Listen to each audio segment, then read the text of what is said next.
Hello, everybody. We're back. How's everybody doing? Welcome We're to the back. Secret Chronicles Paranormal Historians, where history meets the paranormal. And we're here. So, we're going to have a good night tonight. We have a great guest. And Are you kidding me? We have a great guest. We have a great night. And it's a big night because it's which episode, Anthony? number 50. This is our 50th episode. This is awesome. We made 50. Look at that. 50th episode. We made 50th anniversary and we didn't have a fight. See that? Nope, No fights yet. never. But Never. yeah, we had a good run so far. Sure We had a have. lot of great guests. We had a lot, oh man, a lot of great guests. I mean, we're continuing with tonight. With our guests, I'll let you announce who we have. But Yeah. Jenny, How was your did you weekend? go investigating this weekend? Because I know I did not, but I will didn't. tell you, I did an evidence review desperately needed. Like I Did you? had stacks of evidence review, and I finally got to a lot of it. So pretty much my eyes are like this at this point, like holding them open. Um, but this weekend we have an investigation, Anthony. Yes, we do. You want I to have an tell everybody investigation what with it is? this guy. Yeah, we're gonna this outdoor investigation. Well, Yes, it's we do. more what we're doing is we are investigating, but we're gonna be it's gonna be a tour. We're gonna have a bunch of people joining us, guests, and they're gonna investigate with us, which I think it's always awesome Yep. to with people that we have, you know, that's interested with us, that likes us for some reason. I don't know why. So Yeah. I think we should just, before we get silly here with all the talk, let's invite, like always Yeah, no, do. exactly. It'll be fun. We have it'll be at I a want, Gothic 1850s mansion, but outside of it, and a farm. So we're going to be investigating with the sheep and the cows. It's going to be really fascinating. And yes, probably we will go live, Adam. So you know what we should do? Strap a video camera on one of the sheep or the cow and let them walk oh my around gosh, like a cow cam. I love it. We have I a love cow it. I'll be cam or a sheep listening. cam. That'd be awesome, wouldn't it? We'll be like, not moo, boo. Yeah. Oh my God, how stupid. All Anybody right. here come across a deceased cow that became a hamburger or Oh my something? gosh. That's terrible. The I think ghost of that's a cow. delicious. I know Right. you vegetarians don't like that, but Oh yeah. Yeah. you, I don't eat cows. you don't eat cows. You don't eat anything with a As face. Anthony says, I eat grass. You're Anthony thinks I grass only eat eater. grass. Grass eater. So how was your weekend? So what happened here? Oh, You good? my weekend was good. I had my grandson. I had Nice. him all weekend. You know what I bought him? I bought him one of these, the cars that they sit in. The kid, Yes. it's a Mustang. It's a Mustang Cobra. But the best Nice. part about it, there's a remote control. I can sit there, sit him in the car, and drive him around everywhere. Oh my God. I drive him around the house, the park, and everything. I can just sit in the chair and play with them, and not have to get up. And he loves it. Wait, Has a radio what on it and everything, so it's pretty cool. what kind of car is it? Is it like a Jeep? Refresh it. Still don't see the show. No, they see the show. He meant live. We're gonna go live.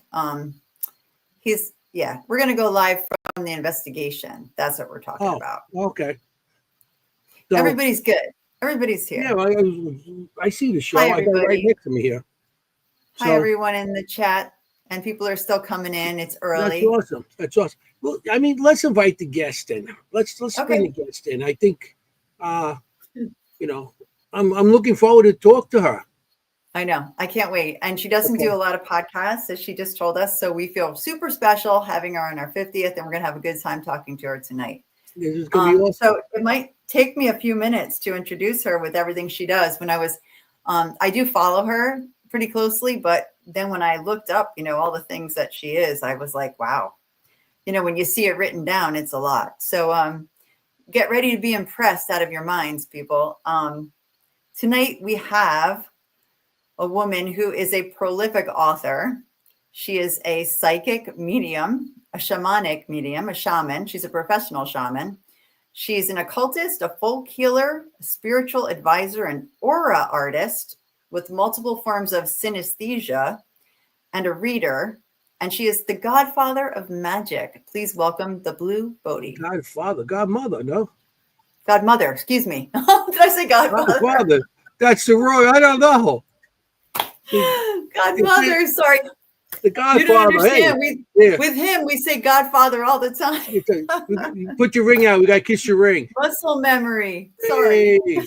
Oh, wait, this one? Which one do you want to kiss? We got to kiss the ring now. Oh my God, we talk about it all the time with him. Hi, welcome.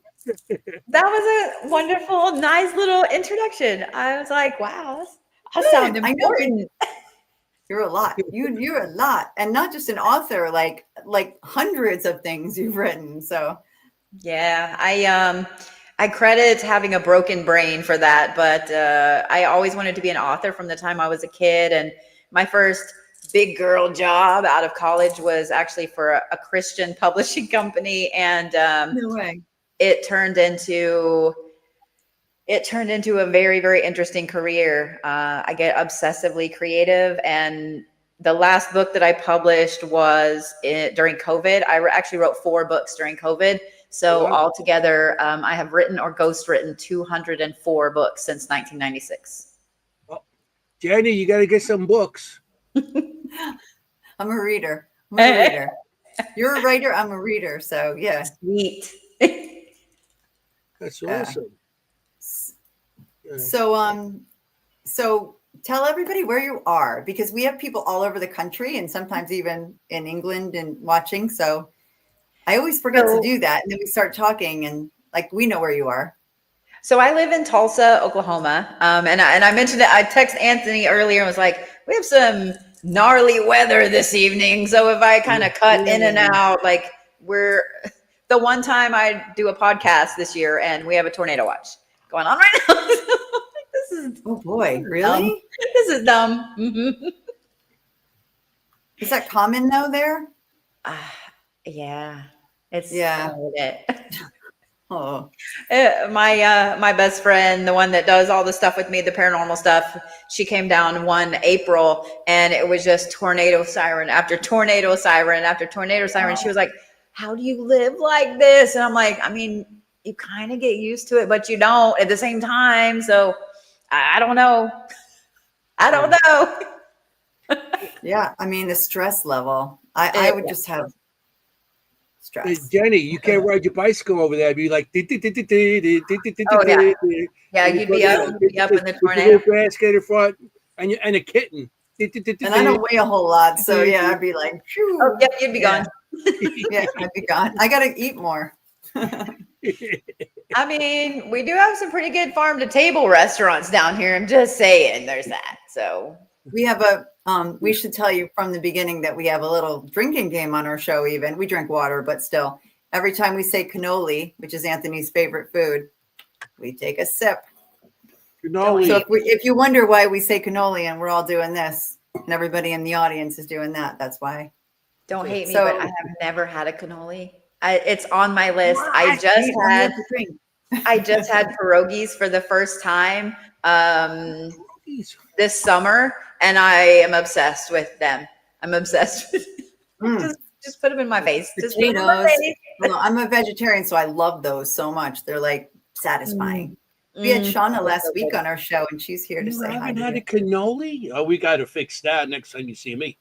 Yeah, I've been kind of worried because some people are like, "Oh, you got to have them from the right place." Well, where's the right place? Like, tell me where the right place is so I can go to the right place. In New York, Queens, New York. So again, I need to come to New York. All right, okay, well, all right, New York, I'm coming. I'm coming to Chicago.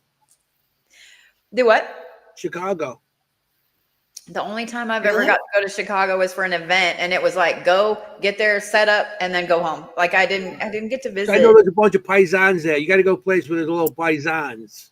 I was did going to have say, some this we're back to the pizza. Godfather stuff here. What? We're Hey. like Al Capone again. Road trip. Leave Sean the is gun, right. take the cannolis. So if you ever Yeah. come down Yeah, this way, China, show road trip. We were gonna go. Yeah. speaking of Al Capone, if you ever come down this way, in Hot Springs, Arkansas, is an amazing place called the Arlington Hotel. Yeah. Insane paranormal place. Mhm. It's worth it to rent the Capone suite. I'm just gonna say we did an overnight investigation there. So much interaction. I mean, it was worth it. Ooh. Yeah, we I'm gotta writing do a it down. trip going from like one mobster location to the next mobster location. I think that'd be cool. Now that would be a good book. Mobster Maybe. Paranormal. You know what I I mean? mean, I got a bunch of them buried over here. You know, Lucky Luciano. Yes, you do. Gallo. We got all of them. In Queens. Oh, we could that's start what in we'll do. Queens and go all the way out to Arkansas. Arkansas, Yeah. you said? mhm. Yeah. And in the bottom of the hotel, like it's huge, grand hotel. And if you stay in the Capone suite, you can actually see across the street to the speakeasy. In the closet, there's a shaft and a tunnel where they would go down to get to get out of the speakeasy really easy. But you know what I'm just going to say easy repeatedly. But you can go downstairs and actually get a full bath in the hot springs, like a full service bath. Wow. It's still almost all original down there and 100% worth it. We call that a 100% spritz. worth it. You go for a spritz. It's not bad. Yep. It's spritz. Yeah. Yeah, go to get in spritz. It's worth it. It's worth it. But in the when we went and stayed in the suite, it's weird. It's weird how it's laid out, but we when you walk in, there's a hallway, bedroom, like kind of the whole front of the windows in the corner. And some rooms have the door, you can go into another room. And Yeah. we got there, we were like, I'm a Capricorn and I get hangry. And so my friend Sass is a Taurus. And so we're both like, we need food before we're jerks, So we throw our stuff down and we're going to leave. And we hear these ladies next door. And I'm like, oh my God, like we're supposed to have an investigation. They told us nobody was there. Like these bitches is being loud. Like what the, like it sounded like a bachelorette party. And I'm like, son of a bitch. I'm like, so I go downstairs and I just tell the lady, I'm like, hey, is there someone in the room next to us? Because like, it's kind of loud. And the girl looks and she's like, no, there's no one in there. And I look at Sass and I'm like, we came back up after dinner. And we were, we're just going to nerd around the hotel and film and so on. All of a sudden, like we're going out the door and my friend starts pushing me down the hallway and leaving. And I'm like, what the hell is going on? She was like, those are your friends. You go get them. The door to the other room was open. Both doors were open and no one's in the room next to us. And we hadn't been in our room. Both doors were open. And you can only open those doors from that room. From the other side, because otherwise someone could barge in on you. Yes. And I've stayed in that hotel. It's my favorite place to stay in Hot Springs. It's really, really reasonable. We've been in other rooms where the faucets come on just full blast all of a sudden. I've walked around the hotel on a live stream of all things. And we were got right off the elevator. We're on a floor, there's rooms everywhere. And I'm like, oh, we're being loud. Like we should be kind of quiet. And I turn around and I see a man go from the door. The elevator opens. He gets in the elevator. And I'm like, okay, well, we should probably go back down because it's 10:30. I don't want to disturb anybody. And I'm like, okay, well, let me not be an ass and hit the button as the dude's waiting. So we wait a minute and I open the door. That same elevator opens and there's no one in the elevator. And I turned around to the kid who was holding the camera. He's white. Right. I was like, oh, you saw the man, but you could not have convinced me that was a spirit. Full-fledged man walk across, dark hair, white shirt, slacks. Like he looked like he was going down to the bar. Oh, but wow. I got excited. The kid that was with me was a friend of mine's son, and he was filming for me. He was like, can we go back to the room? I was like, yeah. He didn't expect that. No, exactly. No, he didn't expect that. So it's a phenomenal place to stay. It's a phenomenal place That's to stay. that's crazy. And you know, people who watch this know my only ghost story, my only ever apparition that I've seen was the same thing. Walked into an elevator, nobody in the elevator. Elevator didn't move, no one in the elevator. Is that crazy? We have something in That is common crazy. already. I love it. And I'm a Cancer, so I'll feed you. I saw your TikTok about that. She was doing ghosts and different different signs of ghosts. And I'm like, the Cancer was like, I brought you extra food. That's I me, had the mom. experience with Am I that the mom or what? in Vegas in one of the when I was there on my honeymoon years ago, 1986.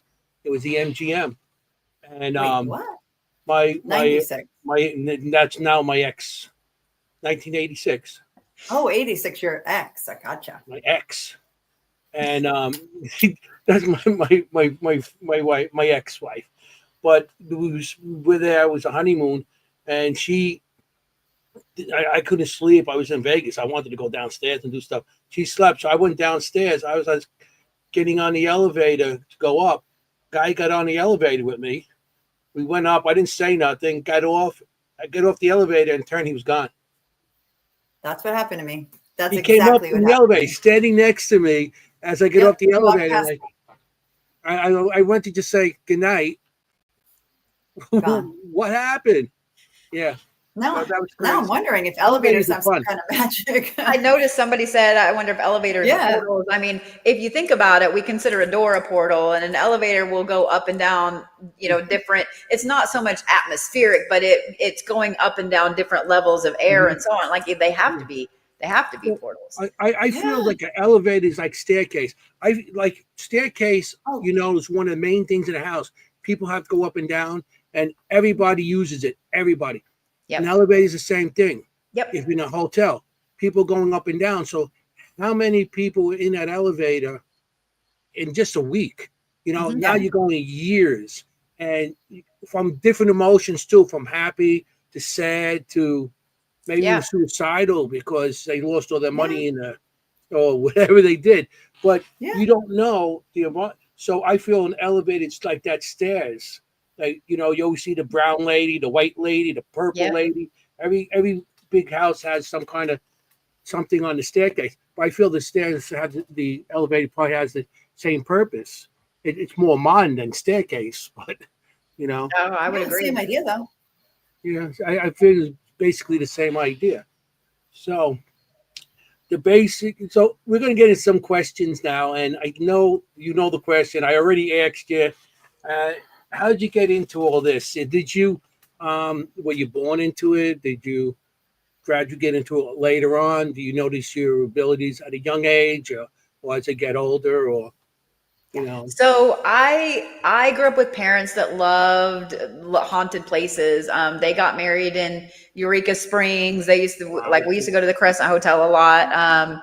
So when I was little, we moved up to Colorado, and my very first paranormal place to go visit was the Stanley Hotel. It's a little hard. It's a little hard to top the Stanley, but no, yeah. I grew up going to ghost towns and places like the Stanley and places in Boulder and things like that. And so my parents loved this stuff. The Crescent Hotel was like the family pilgrimage every year. We had a cabin about 30 minutes north of there, and we were always in Eureka Springs and hearing the stories and exploring and all of that. So I learned to love the paranormal at a really, really young age. That's awesome. That's Like awesome. They have 7. parents that, Yeah. Yeah, awesome that your parents really were into it also. Yeah. They, I had a really interesting childhood. Like I can't complain. I had a great childhood. I really can't complain about it. I mean, I had my first heartbreak at 9, I'm just kidding. But, my parents, like outside was church, so in the mountains we were in the mountains every weekend camping or doing crazy stuff. I've explored ghost towns up in the Rockies that probably people haven't been in I don't know, century, decades or whatever. So they were big on that, but big on safety as well. So I learned safety right off the bat. My dad we had code words, if dad said this word, we were not allowed to go in that building, or we always, long pants, good boots, like things, just physical safety stuff. And then I was taught to, knock on the side of a door before you go in, even if it's an abandoned building or just a door frame. You knock on the door, just politely, like, "Hi, how you doing?" And that's the biggest thing. I love it. Yeah, the biggest thing my dad and mom taught, my dad especially, was respect. Like, that's their place. It's been their place long before it was your place, and it will be their place long after it's your place. So respect, and so that's one thing I still try to make sure that everybody else around me does. I don't like to be around people that are disrespectful, of any entity, even if that entity is being a dick, you still don't got to be disrespectful. So yeah. No, I'm a big with that. And I feel that the more positive and the more respect you give them, the more evidence and more stuff you get from them. Exactly. And that's how I feel big time. I mean, when I first got into all this, it was a long, long time ago. And you thought, like, if you threaten them, you get evidence. As I got more into it and stuff, you start realizing it. If somebody's going to come at me and say, "Hey, you get nasty with me," what do you think I'm going to do? Yeah, you're going to get angry. I'm going to go back at them with something negative, or just get away from me. You're not. If you go in with a more of a positive attitude, I notice things come to you more, or more respect, and that's how I feel. And plus I respect everything around you anyway. I'm a very big with respect on anything, people and everything else. So yes. Well, I tell people too, I'm like, if you guys don't think that spirits talk to each other the way people talk to each other, like you can get a reputation really quickly, for being a jerk in the paranormal. And it's really funny. Shauna, who you had on last week, we have talked about a couple of things. She's called me from a couple locations, like, dude, your name just came up like twice, and knowing that I was going to be at that location in a couple weeks or a month. I'm like, you're lying. And she'll have to tell you, because now I don't remember where they were, but I said, put me on live, like put me on the phone, put me on live. And so she did. And I said, just was like, ask who it is, if they know who you're talking to. And they flat out blew. It was okay then. So to me, that kind of solidified, like, just like we talk, like I'd be like, "Hey, Anthony, like this guy over here is a jerk. Like, don't investigate with him." Or this chick over here is awesome. She's real respectful. She knows her shit. I mean, they talk just like we talk. So, but then my next question was, why do you know who I am? Like, should I be worried? Like, why do you know who I hear am? about me? Yeah. Okay. I mean, that's great. What'd you hear? Yeah. No, I'm sure it was all good. Yeah. I mean, that's interesting. That's very interesting. Because they I feel they do go amongst each other. How many places you could go, and you'll get evidence, and then somebody else walks in, they won't get nothing. Mm-hmm. Yep, that's true. And they do share. I believe maybe they probably do have some kind of communication amongst each other. So that's wild. But if you think about it too, like, and anybody that either owns a paranormal location or goes into the same one repeatedly, and the spirits there recognize you, or you start to build a rapport with them, like, to me that signifies an intelligence there. They're like, oh, okay, like, we know Bodhi's respectful, we like her. Well, we don't like Joe over here, because when Joe comes in, we know he's gonna try to inflame everything, or or whatever. But yell at us, or I mean, like, when I go to the location that I bought in Pennsylvania, the first thing I do, I like to go before anybody else is there, because I mean, I'm a Capricorn and I'm territorial, so I'm like, let me mark my space, but I'll go in and I'll knock on the door and I'll be like, "Hi, church," like, I was taught to respect the building as much as the ghosts inside, as the spirits inside. So I say hi to the church first, to the building first, and then I go through, and there's a couple of spirits that we have names of, and so I'll go and say, hi to those spirits, and how are you doing? What kind of music can I play for you today? Things like that. And I mean, they respond to that. They respond to that. So that to me also signifies an intelligence. I want Oh, to show sure. something on what I showed you before, so everybody in the audience knows. No, we talking about what we're talking about.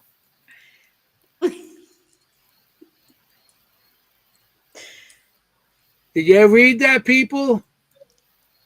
I bought a 100-year-old church. Oh, wow. You believe that this is? She bought a 100-year-old church. I mean, Okay. not everyone, that's something you don't hear every day. That wasn't on my bingo card, you know? No, that was What, awesome. so how did that come about? Like, where did that start? And in Pennsylvania? Mm-hmm. So I have a couple friends in the paranormal community, and I'm friends with Santiago Cirillo, and he was like, "Hey, I'm filming a TV show up here. I would love to have you come up here and film an episode." And I'm like, "Sweet! Like I've never been to Pennsylvania. Like let's go, man. You know." Mhm. So I got invited to go to Hell House and film a TV episode there, Mhm. and like I'm legit mad at all of you people that live in the Northeast that did not tell me how pretty it is up there. And I'm like, this is gorgeous. Like this is phenomenally gorgeous. And Mhm. I was born in Oklahoma. I've lived here most of my life, but I grew up in Colorado. And so I was like, Pennsylvania is the best of both of those things. Like it's mountains and it's crazy amounts of lakes and it's trees and it's farms and it's literally everything that I love about both places. So I was like, okay, well, I really love it up here. And then I met Shauna and Danielle with the Doss House, and I've gotten to have a pretty good friend group up there. So I thought, I really like it, and let me start looking at property. So I never ever in my life expected to own a church. I'm not gonna lie. Yeah. I was looking at haunted houses, bed and breakfast, things like that, where I could have like an Airbnb bed and breakfast. People could come and actually stay and investigate. And it's so funny the way it happened. I literally was sitting in a bubble bath. I was having the shittiest of shit days. It was like 3:00 in the afternoon. I'm like, you know what? Fuck the world. I'm going to be in the bubble bath and this is what's happening. And I'm scrolling through Zillow, right? And a church comes up and it was not anywhere where I was looking. I was looking around like South Central PA, up like in the Poconos and like all it, like that kind of area. It's way over here. And so I'm like, hello, let me take a look at you, And as soon as I saw it, I was like, oh, that's mine. And it was the weirdest thought. I was talking to Sass on the phone and she was like, what? And I went and did a convention specifically so I could go look at it. And the minute I stepped foot on the land, really, I was like, oh, this is mine. I was like, this is mine. And I got immediately protective over the place because there's a cemetery graveyard that is on my property. And there are 377 graves out there. Wow. There are pictures as we're talking. Do what? I'm going to show pictures. Yes. What town is it in? We had a question already. It is between Mercer and Fredonia. Okay. So, because this question came from Ohio, so I'm sure he was asking because he was hoping he was close to it. Yep. I love you right back, Shauna. But yeah, she's the best. And I don't know if I sent too many pictures of the graves, but Shauna actually went with me whenever we first went to look at it, and there's so many gravestones that are busted. They're no longer attached to a grave. They're just piled up. And we found that one of the previous owners had been using a gravestone as a stepping stone. And I immediately got mad and super protective of the place, like super protective of every person out there. And we walk in. There's no men with us, okay? It's me, my daughter Sass, Shauna, and the realtor, women only. So we walk in and we're looking in the first little area you come to, and they have these shutters on the wall as decor. One of them goes boom and flings off the wall. And I'm thinking, okay, well, it could have been there a while. Maybe, the sheetrock gave way. Like in my mind, I'm rationalizing everything. until I go look at it, and there are 16 nails. I counted 16 nails. There's no way that could have come off the wall. So I'm like, okay, like, all right, I'm liking it more. You're like, here we go. Here we go. Anna, I'll take it. I had to fight my little kid instinct to be like, can I have it now? You know, like, can I give you money? So Shauna's videoing for me so I can look over everything when I get back to Oklahoma. Like the next day she texts me and she was like, you need to look at this video. So we're downstairs, we're coming up one of the stairwells, and I made a joke because there's a sign that says men's restroom and it has an arrow pointing downstairs. I was like, oh, the men got to go pee in hell. And you hear a man's voice behind us go, yep. Oh my God. And I'm like, what? And we were downstairs looking at the, it's oil heat down there. And it's a very confined space, and there's a spirit in that space, and he does not like chicks in there at all. And Sass got pushed, and she vacated the property. She did not want to come back in the property. Like, so when I told her I was going to buy it, she was like, I don't know that we're friends anymore. but she loves it now. She loves it. So that was within like the first 45 minutes that we were there. That's That'll do it. Definitely a road trip. I love stuff like that. And cemeteries. Everybody knows in show. I grew up around cemeteries. I had 9 cemeteries around me, famous people and everything. So when it comes to cemeteries, I love doing those investigations. You know, and you have a cemetery there. You sold me. Yep. Yeah. And the fact, so the building itself, those photos that you showed that said I bought a 100-year-old church. There's been 3 buildings on that location. The property has over 200 years of history. It was founded by a German family. Their last name is Haas, Haas, and there are several of them buried in that cemetery and across the street. Oh, that's so close to my maiden name is Haak. Oh, really? I thought you were going to say K. I was like, I'm Dutch though. But that is really close. That's really close. I got a little nervous there when you were spelling it. I'm like, yeah, it was. They had a log cabin there, and that was the Haas Church at the corners, and it was their meeting place, their church. That we've heard conflicting stories, and I don't know that anybody really knows because even the Historical Society was like, we're not really sure. We heard that it burnt down. We heard that it was torn down. And then they built a 2-story frame church there. And we do have photos of that are on the website. And the big spruce tree that's in the photos that I sent you, you can see that tree there. So that tree has been there. Well, that big massive one in the back. Yep. Where you can see the sun through it. Yeah. That tree has been there for at least 100 and probably 115 years. Wow. Huge. But that church, the 2-story church, burnt down. And so the congregation in 1919 raised $50,000 to build the building that's there. So I can't imagine $50,000 in 1919, like how I would need to calculate that. But so the building that's there is right at 100 years old. There are 2 cornerstones on the church too. One says, St. John's, it was a Reformed Lutheran, and it says 1920. And then around on the other side is one that's in German, and it says 1846. So a lot of the graves out there are in German. They come straight up to the back of the church, and we get a lot of interaction. There's two spirits out in the graveyard that are very active inside the church as well. And so I always say hi to them when I get there, and I say bye to them and ask them to kind of watch over the property. And it's a very interesting place. I seem like an altar boy. Yeah. You what? You were an altar boy? No. I was never an altar boy. No, no. I see things, and that's I do the spirit art. So when I see things, I draw it. Matter of fact, I got to give Shauna a picture I drew from last week. Yeah. He's but, amazing. Yeah, I see an altar boy, like a boy dressed like in that kind of outfit, and he's outside and inside. So I. Do you want to hear something really funny? And I get the name James. Wow. So We have gotten the name Wilson twice, and it may be James Wilson. It may be, you know, I'll have to look. There are a lot of children that are buried out there, but there is a very, very fun-loving child that is in the cathedral, and he interacts a lot.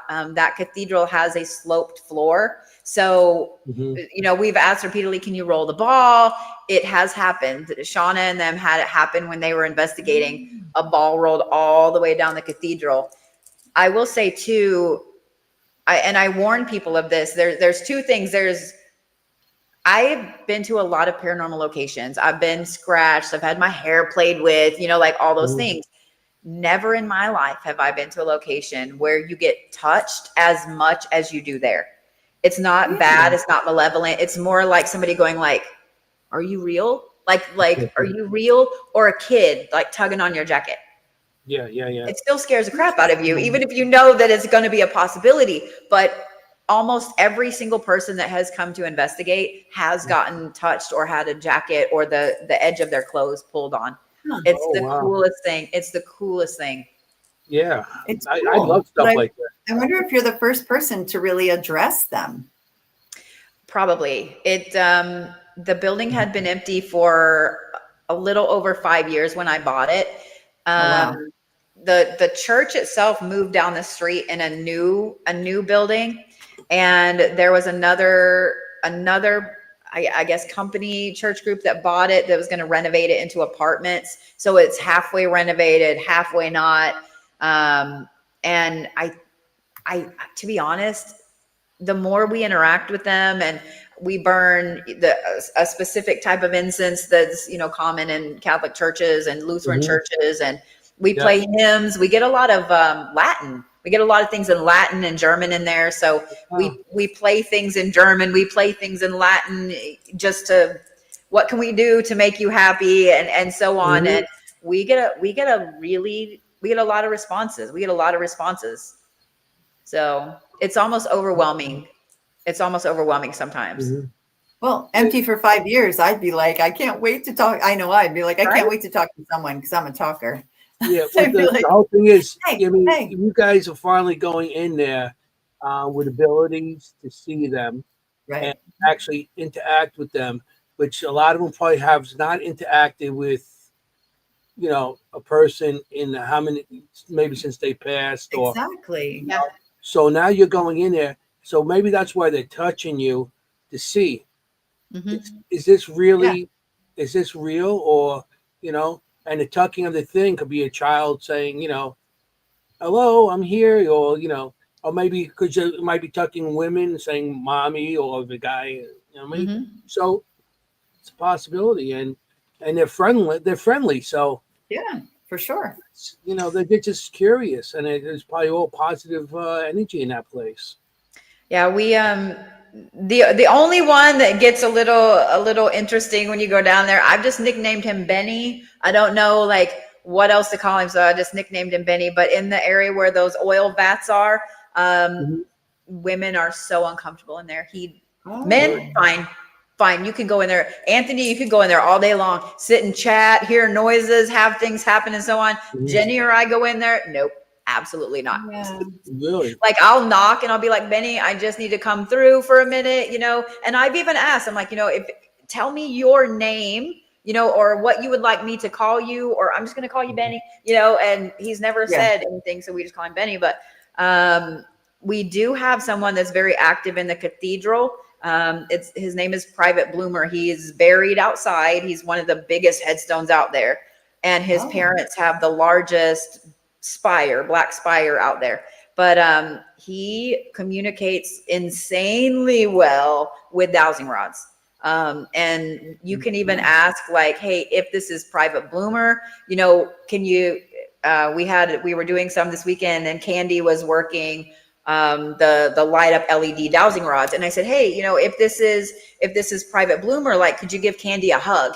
And he will. Every single time those dowsing rods will bounce on you like this. Like it's the best feeling. It's the best thing. But he's very, very active and communicates all the time. So I always say hi to him when I get there, and I, you know, just ask him to watch over the property when I leave.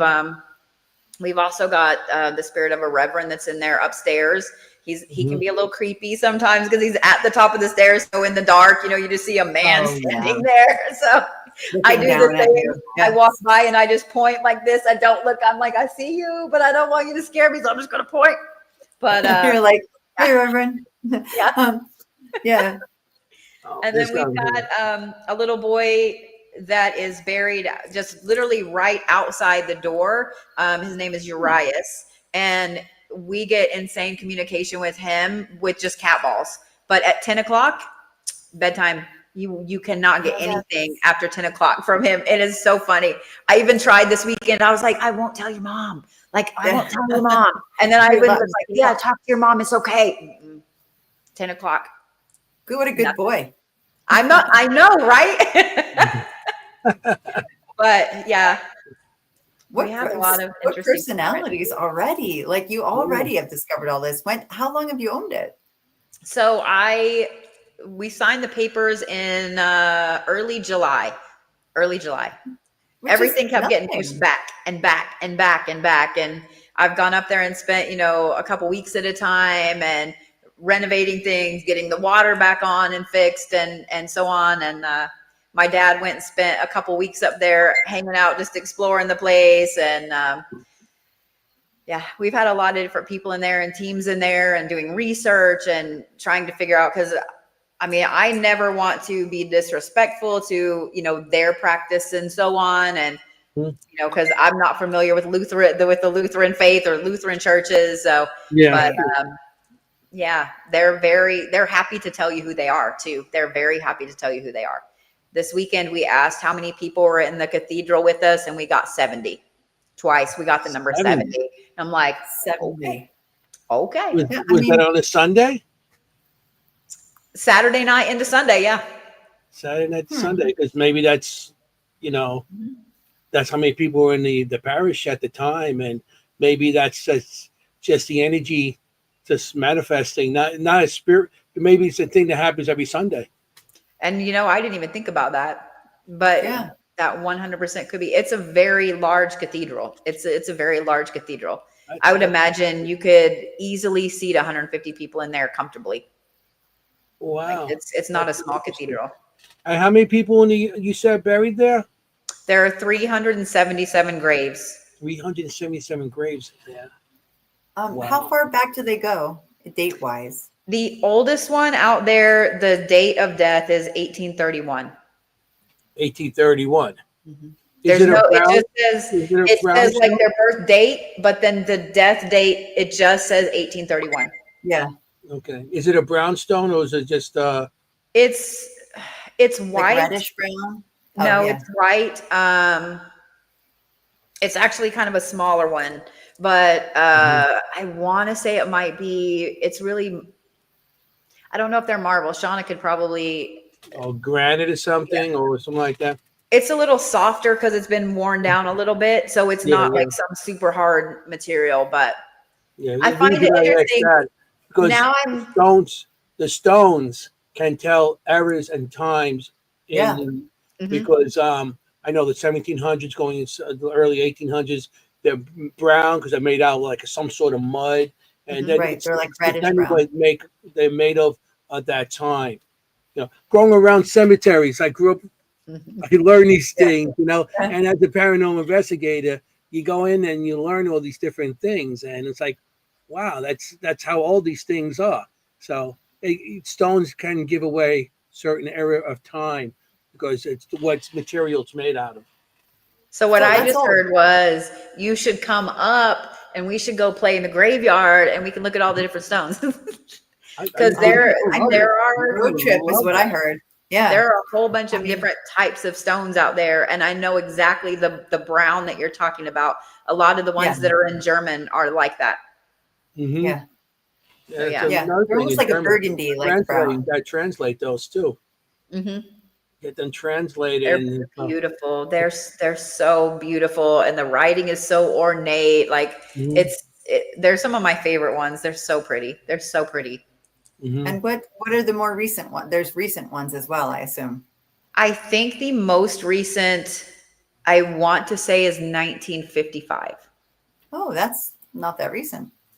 I was thinking there might be 70s or something, but okay, 1955. So there's a very large cemetery that's still owned and maintained by, I guess, the county or the parish. I don't know, across the street, and it's probably 4 times the size of the one behind the church. So there are a lot of people buried over there. We have a whole row that's just children. There are a lot of children buried out there. There's also a lot of Civil War veterans buried out there. So Private Bloomer is a Civil War veteran. He passed away. I want to say maybe a few months after the war started, and he actually has one of the biggest stones out there. So I assume his family had a pretty good amount of money. It's a massive stone. It's a massive stone. Oh, wow. Well, he deserves it. It was a Lutheran church, so whoever was buried there was Lutheran, and the cemetery down the road might be other type of religions, right, or something else. Okay. So, and you said a lot of children buried there. Were they like from the 1918? Was it that era or 1918? Because there was what was the first part of the question? It cut out just a little bit. I cut out. I'm sorry. Yeah. You said a lot of children were buried there. Is that from like 1918 they passed, or is it, because there might have been a plague on that down in that area at a certain time, and they used to bury children away from their parents, and so it could have been a plague. You just look at the dates, and you can see. Then you could do research and see in that time was there some sort of like influenza or typhoid, any kind, typhoid, TB or whatever. And that's how you can find out some of the information of what's goes on in that era also. And then the churches have, I don't know if this church has them, or maybe a church that's related to that church, the records of people born, baptized in the area. And, did all their commandments in that area. I did my genealogy. That's why I know all the things about churches and stuff. That's how you refer back. You always look from the death date back in somebody when it goes to genealogy. You look when they pass, and then you get more information to when they were living and to when they're born and everything. But what I'm saying, for you to find out history in that area, you can find out like the tombstones. If there's a bunch of children that passed away between, I'm just saying 1918, when there was that Spanish flu going around killing everybody, then you could say, wow, there was an era of that happening. And then you could find maybe other stuff come in from newspaper articles, and then maybe something you could find got to do with the church back at that time. And you might be able to find more stuff. Yeah, it's like a rabbit hole. Yeah. We've been crazy falling down it. I did find one of the ladies at the Mercer County Historical Society. Her grandmother attended the church from the time she was a kid. So I keep missing her every time I'm up there. She was out of town this last week and so on. So I'm like, you know what? When we're supposed to talk, we'll talk. Like I just look at it that way. Incredible. A living relative. You can't do better than that. Yeah. You sit down with her and you sit down with a recorder. Put the oh my God, I'm excited for you. And just let her tell stories. Just let her tell stories. Just you let don't her have to talk. question. Just, let her tell her kid stories from there. And that comes in so much. I'm excited. Wow. I just need to go stay up there. I'd be like going crazy with this, Yeah. We're both so excited for you. Is it technically a graveyard? Because it's called, a church. It's so weird. I don't know. I see it called a graveyard. I see it called a cemetery. So I kind of call it, I think. The people. Yeah. I'm just asking to do with the church, they call them graveyards. I think a church is a graveyard. Yeah. And then the big thing's usually a cemetery. Okay. But only if it's associated with the church. If it just happens to be next to it, that's different. But if it's a Lutheran church graveyard, it's a graveyard. So when you look at the property, or you look at how it's listed on maps and stuff, it actually says St. John's. So it is with the church there. So Okay. I thank love you, that all the Mary. people watching are like, "Yep, a graveyard is Yeah, associated they're with." jumping on that. Yeah. I I'm love it. learning all the lingo. Like I said, never in my life would I have ever expected to own a church. No. Ever. Yeah. No, Mary Beth does a lot of this kind of research, so she's really helpful to us. Sweet. Yes. I'm just We like, have a lot of really good people who watch. yeah, some like this. I mean, I'd be going crazy with all online because I belong to what do you call it, the genealogy, the what do you call it, .com, Mm-hmm. Yeah. and I go back with my family with a lot of stuff with that, and I love research when it got to do with history and all that stuff. Yeah. You know, and So that's it awesome. does have its own, like on Find a Grave, it's on there and they're listed on there. And Oh, what's good. interesting is there's some stones they're pretty worn, so we don't really know who they are. So I got to figure out how to find that. But They got to do that. out of all of the things on Find a Grave, only one couple, they have like photos where I guess they had photos drawn of them back in the day. Mhm. And Yeah. the last time I was up there before I came to Gettysburg and met you, we were having coffee, like sitting there, and these two ladies pull up and they start wandering through, so I went out there because one of the ladies was older, and there are groundhogs out there and there are holes all throughout, and so I'm like, Mhm. oh, I cannot have this poor Yeah. little lady like break her ankle, Right. so I'm like, hey, please be careful. And come to find out, one of them was from like Arizona and the other was from Texas, I think. They had flown all the way up there to come and find, as mom-daughter trip to come find relatives and so on. Oh, And wow. they were the ones that had uploaded those photos, and they showed me where she was buried and where he was buried because they're not buried together. And so she showed me where they were and told me, like, here's my other grandpa and here's this. And so it was really cool to meet people that had family buried out there. So that's been really cool too, to talk to the people that are coming up and saying, oh yeah, this is my uncle or my great grandpa or whoever. And so that was really awesome. You have a new family. You have like a growing new family. I mean, And Dead it's a and living. cemetery still being used. I mean, it's a cemetery that people that are still around can give you some information, on what happened too. So you got that. That's wild that they still. There's a lot of places like that don't have anybody left. right. You can't refer back to nobody, but you got live people that you can sit down and talk to. That I think that's awesome. Ooh. I put this comments up here because this is fascinating. I never thought of this. Use a mirror in the sun. You'd be shocked the details you can read that way. What? I've never heard that. Have you tried that, Bodie? I've never heard of that. So I'm like, No. I am loving that tip. The genealogist. Mirror Also, in you could do with those graves that are you get a big sheet of paper and Yeah. you put it over the grave and you just go back and forth. I mean, a lot of cemeteries don't like you doing that, but nobody can tell you not to do something in your own cemetery. and you put the sheet on, and then I own a cemetery. You own a cemetery. She's going to send me a video. I'm going to forward it to you. That's amazing. Oh, I would love that. So one of the things, I grew up doing grave rubbings and stuff like that. And I have all of the stuff there to do it. And every time I have gone outside to try, it's something happens. Like I have not been able to get a good rubbing at all, no matter what kind of charcoal, pins, it doesn't matter. And so I'm like, all right.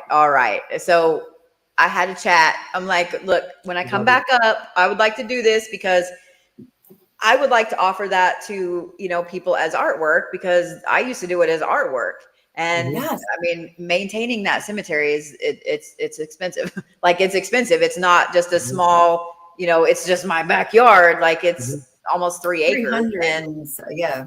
300 graves, trying to weed eat around there. And it's been really hard to find anybody that will come and do it. I'm like, let me give you money. Like, let me give you money to do this. And I get it. It's a lot of work. And so I gotta give a shout out to Unique Paranormal and Dark Hollow, because they banded together. Shauna facilitated this amazing thing and banded together, and they came out and they did all of the yard work and cleaned up a whole bunch of limbs and stuff like that for me. And I can't thank them enough. It looks beautiful. You know how you could get that done too? That's nice. I was a scoutmaster for 14 years. Boy Mhm. Scout. You're not going to say a goat, right? And a goat. I put you out there. You He's eat like, all oh. you're the vegetarian. You'd be out there eating all the weeds and stuff like that. Me out there. I eat grass. Yeah. But He thinks I do. with the scouts, they gotta get merit badges. Mhm. Oh, that's a good You go to point. the scouts and see if they could do that, and they could get it. Because it's a cemetery, they might be able to clean it up for you, and they could earn It's a not badge bad for it idea. with the scouts. Okay. If they're not Okay. scared to The death. Boy Scouts or even the Cub Scouts and stuff, they could come Okay. out and they earn badges that way. No, that's true. You know, See, true. Jenny came with all the notes, and I'm making other notes. I'm telling you what, like he is the king of ideas, Anthony. Like I mean- he gives me so many ideas. He's the idea man. I'm not upset about it. I'm not upset about it. I'm just saying, I'm not upset about I it. kind of like it. like, you get The goat or the buy Cub them a Scouts? pizza, you buy them a pizza pie or two, and they'll be happy, and they get you all cleaned up. That's I true. mean, I'm always down for some pizza. Always. Yeah, you can pay You me. know, we in need pizza, excuses, just for like sure. pizza. I mean, Good I'm stuff. all- Good I mean, stuff. I can't wait to see this place. You know, we'll You definitely should- you advertise should- that at the end.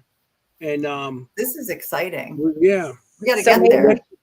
next year we'll definitely see if we get a trip down to you. So I'm having a big event in May, and you should just come. Okay. I well, love we'll it. know. He's got the calendar out. I've got the calendar out. As long as it's not around my grandson's birthday, he's on the 16th. Nope. First weekend of May. So I just announced last week that we're having so in the pagan community, there is Beeltena, which is the 1st of May. So we're having a Beeltena Fire Festival. It's called Phantoms and Fire. It'll be the 1st through the 3rd. It's also a full moon. So we will have a maypole. We will do all the fun things. And then nice. on Sunday, I am doing a free group hand fasting ceremony for anybody that would like to come get married in a graveyard. Oh, I love it. I love it. And you got to have the What's the fire. That's for festival? sure. What's it? What? What's it called? The festival? What are you calling the Phantoms? event? Phantoms and Fire. The Phantoms? Okay. I got it. I got it. I So can I've put my already- pictures there and show I would love that. I would love that. them. Show. And I'll probably have a couple pictures for you too. I love it. Yes. And I will would you love be to at the Creep It Real? Of course I will. Oh, I'll be there. Shauna told me I could not say no. Yeah. I want to see if she's still watching, comes on with a comment. No, I love me some Shauna and Danielle. They're such good people. They're such good people. They're very good Yeah. people. And I'm dying to get to that house. So that's Yeah, well, awesome. And Shauna says 2 hours away from. Yeah. Yeah. So And it's a beautiful drive. It's a beautiful drive. yeah. Yeah, the first I time love I it. got to go to the Doss house, I was extremely ill, as in probably should have let them take me to the emergency room, kind of ill on the couch. my They had told me that I had a sinus infection and so on. I had an infected tooth. So it was really bad. And they had me on the couch, and it was so funny. I didn't get to meet Danielle that time, so I didn't know a lot about the Doss house. Like, they let me go in blind because if I'm going to a location, like, I don't want to know, like, what town is it in? And I keep myself from looking up anything. Like, don't tell me anything. I want to see what I get. And so I woke up several times. They just, laid me on the couch, were checking on me. And I woke up several times with my back is to the back of the couch, and there's a wall behind it. But there was a man standing in the couch with his hand kind of on my shoulder, like you would a kid, like, it'll be okay. It'll be okay. I got you. Like, and I could see him super clearly. And when I got to meet Danielle and I was describing him to her, she immediately just teared up. She was like, "That's my pap." She was like, Yeah, "That's my my pap." grandpa. Yeah. Yeah. Aw. And when she showed me a picture, I was like, "Holy shit." I was like, "Yep, that's him." Like, the whole time he was just patting me like, "It's okay. It's okay." And, Yeah, of things course. like that. So it's been awesome to go I mean, back when grandpa to you. I felt better. But yeah, he just took care of me the whole time. It was nice. There was a man that kept waking me up. I woke myself up twice, was like, leave me the fuck alone, Yeah. And they were like, they thought somebody was in there messing with me. And I'm like, whoever that man is, like, yeah. So you feel a little crazy in your delirium over there. Yeah, of course. That's painful. Ouch. That's Not wow. good. Yeah, I mean, now we got all these dates. We have these trips we have to set up for next year. I'm ready. I'm Mhm. ready. That's not too far. I'm in New Jersey. I'm in the middle of New Jersey. So Okay. just head west. I need to come explore New Jersey. You do. I'm coming up next spring before the event, and I'll be up there for a little while. Every time I've tried to plan coming and exploring up there, because I've been to New Jersey to a photo shoot and then left. Like I didn't get to explore anything. I haven't got to go to New York. I haven't got to go to Baltimore. I haven't got to go to Maine or Vermont. I haven't got to go to anywhere. Nowhere. No one lets me go anywhere. Oh no. No. I mean, if you're a Revolutionary War, I don't know. If you're into that, this is the place to come. Like New York State, Massachusetts and New Jersey, huge Revolutionary War history and buildings, amazing buildings. I would love that. I love Gettysburg. The bash was the first time I've ever been to Gettysburg, and so we stayed until the following Monday, and we went on Monday and just nerded around the battlefield and drove around and took photos. And man, it's so pretty. And then at the same time, when you're like standing up on, what is it, Little Round Top? Is that what they call it? When you're standing up there and you're looking down, you're like, this is a massive battlefield. Like, this is massive. It kind of blows your mind a little bit. You're like, this is massive. So, and all the stuff that happened there. You're like, you look down there. The first time you look down, you're like, you just imagine the troops coming in, and it's overwhelming. Like the bombardment of the cannons, and you're like, whoa. Yes. And that whole field was filled with people. Man, that's overwhelming. Just to think about that, Yeah. It's very hallowed. Like you think it's just going to be a field, right? It's just going to be some grass or like some hills.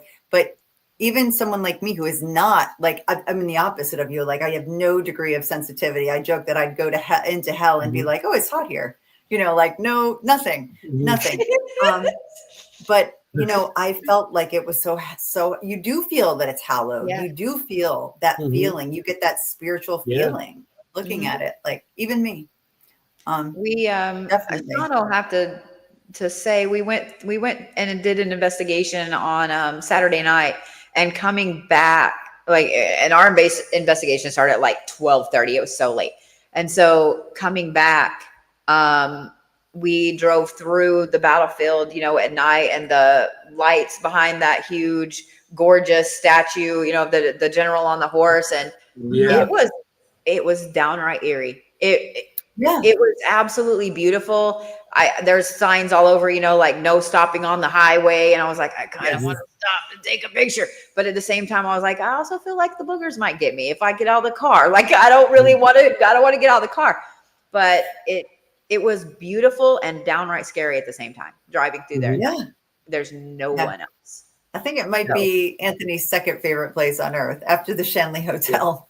We'll have to bring you there. Well, the I started going to Gettysburg in 2008, and I that's right after that. That's when I first see my first full. Well, I went to Peach Orchard, and that's what really got me more hooked to getting with equipment and stuff with my investigations. But I went there, and I was walking up the hill, and I seen in the distance a soldier walking off the field with the barrel of the gun facing down and the butt of his gun on, and he was like just walking off. As he walked off, there was a full moon. He just vanished. Oh, wow. And I was like, this is why I got to Gettysburg. This is why I got here. On my arms. And I started jumping up and down like, this is what I came here for. And holy cannoli. Are we supposed to drink if someone says cannoli? Holy cannoli. So yes, we are. She's like a pro already. I'm trying. You're locked in. You're locked in. Wow, because that's when I first started. I got to get equipment and stuff like that because I've been investigating since I was 13 years old. But all those years, I use coat hangers, had Yeah. dowsing rods, Yeah. and you know what I mean. And we use recorders and stuff like that. But after that, I just got bombarded with all the equipment and stuff like that. But yeah, that was like my first experience in Gettysburg that I see. And then we stayed at at the Jenny Wade house, Jenny not Wade. on the Farnsworth. I'm sorry, Farnsworth, and we had activity there. And I was like, that's it. I'm getting all this equipment, and I started getting people on my team, and starting because I had a team before that, but I started in 1996. I started my team, and back then it was just me, myself, and I, all three of 30 us. years. That was my first team. That's my team now. It's still going on. And me. So, yeah, and Jenny's So now it's me, myself, and I, and her. and Jenny, me, myself, and Jenny. Yeah. And so, back then people didn't follow. So when I got into like Gettysburg and stuff like that, and Mhm. I had equipment, and not much, because we used to buy our equipment back then in Home Depot. Oh, There yeah. was none of this ghost hunting equipment. Everything was Or bought like at Home Radio Depot, Shack, the or- tape Radio. recorder. Oh, the Radio Shack. shack hacks and stuff like that. That wasn't on the bingo card either. Wow. So I Radio mean, Shack. Gettysburg was one of my first that I really wanted to go back to, and I went back twice a year in April and August. My brother's birthday, my birthday, from 2000 was it 2008 to about 2013, 2014. We went twice Oh, a year. wow. So Oh, and it wow. was, it was a great place. It was, Yeah. But Okay, we're going in Gettysburg was- on Halloween overnight and November 1st. That whole weekend we'll be in Gettysburg. Yeah, we're going to Oh, be that there sounds like on fun. November 1st. They got the Parajet. October Okay. 31st, November So we're 1st, gonna and be then at we'll be there till the 2nd. Yeah, and we're going to be on Halloween at the Hoover House. Ooh, I love me some Pam. I love me some Mhm. Pam. Sam's there. So So we're do going to be we. at the Hoover House. That's going to be I good. love her. So Halloween, the next day, we're going to be there the 31st 2 and nights. November 1st. 2 nights. Oh, something suddenly poking me in the eyeball. That's Coming fun. up. It's coming up. I mean, can you believe it? Happy fall. Yeah. I'm so glad it's fall. I'm not upset. I'm not mad. It was so hot No. here this summer. I'm so Oh, not mad. Yeah. I don't do sun very well. But I don't either. you have Not other things going on. I feel your pain. you, Yeah. you teach courses and stuff like that, and I do. Let's I talk do. about About you. that? Yes. I mean, I was down talking about ghosts and stuff, but Is this what? oh, that would be me. What a cool picture. You can almost see my quotes on the background of my screen there. I just want to make sure you got everything on the thing. I definitely want to go back to the other thing. I got, So cool. like I said, I was on your Facebook page, and you're like, what's all this? So, Oh, I see spiritual artwork. yeah, I see it down there. So, Mine's a lot different than faces, though. Like, let me Right, just I say, understand. like, I'm not drawing up. I don't do any of that. But yeah, yeah. I get it. spiritual artwork. Oh. I do a lot of automatic writing. I've done it since I was a kid.